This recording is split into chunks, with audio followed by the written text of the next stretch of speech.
नमस्कार साथीहरु। आजको भिडियोमा मैले .dll फाइल्स सम्बन्धी केही जानकारी दिन गइरहेको छु। सो कृपया यो भिडियो अन्तिमसम्म हेरिदिनु होला।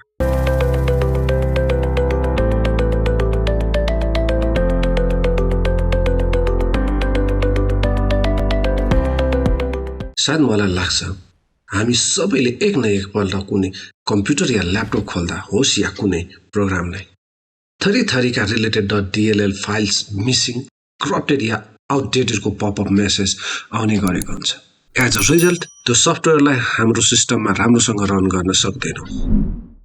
हुन त DLL फाइल्स धेरै किसिमका छन्, तर यो मेथडबाट सबै किसिमका .dll फाइल्स मिसिङ, करप्टेड या आउटडेटेड भए पनि यही एउटा मेथडबाट हामीले सजिलै सल्भ गर्न सक्छौं। जस्तै आज म एउटा DLL फाइल msvcp140.dll को बारेमा कुरा गर्न गइरहेको छु र कसरी फिक्स गर्ने सम्म जानकारी दिन्छु। सर्वप्रथम हामी ब्राउजर खोलौं हैन। ब्राउजर खोलिसकेपछि DLLfiles.com मा जाने। त्यसपछि हाम्रो साइट खुलिसकेपछि हामी msvcp 140 हैन। अब मैले यहाँ .dll फाइल दिउने हाम्रो ठ्याक्कै हाम्रो त्यही नै फाइल खुल्ने भयो हैन। तर म तपाईहरुलाई .dll एक्सटेन्सन नदिकन सर्च गर्न पनि सिकाउँछु हैन। msvcp 140।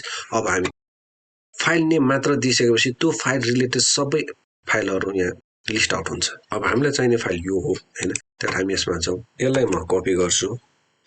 त्यसपछि माइ कम्प्युटर भित्र, सी ड्राइभ भित्र, विन्डोज भित्र सिस्टम 32 भन्ने फोल्डर हुन्छ हैन। मलाई लाग्छ यो सिस्टम 32 भित्र 90% भन्दा बढी हैन हाम्रो अपरेटिङ सिस्टमको DLL फाइल चाहिँ यही सिस्टम 32 भित्र हुन्छ। अब हामी यहाँ गएर पेस्ट गर्छौं। अब पेस्ट गरिसकेपछि यो नयाँ फाइललाई चाहिँ हामीले परमिसन दिनुपर्ने हुन्छ, ताकि पुरानो जुन करप्ट भएको फाइलहरु छ, मिसिङ फाइलहरु छ हैन, त्यो फाइलहरुलाई चाहिँ रिप्लेस गरेर यो नयाँ फाइल गएर बसोस्। अब मेरो ल्यापटपमा हैन सबै कुरोहरु फाइन चलिरहेको छ, त्यही भएर म यो प्रोसेस चाहिँ स्किप गर्छु। तपाईहरुले चाहिँ रिप्लेस गर्नु होला हैन।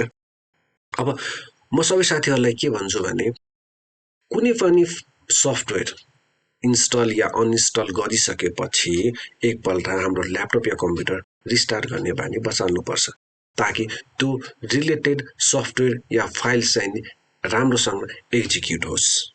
यो भिडियो के कस्तो लाग्यो तपाईहरुलाई, कतिको हेल्पफुल लाग्यो, कृपया मुनि कमेन्ट बक्समा गए कमेन्ट गर्नु होला। मेरो च्यानललाई लाइक र सब्स्क्राइब गर्न नबिर्सनु होला र सँगै भएको बेल आइकनलाई पनि थिच्न नबिर्सनु होला।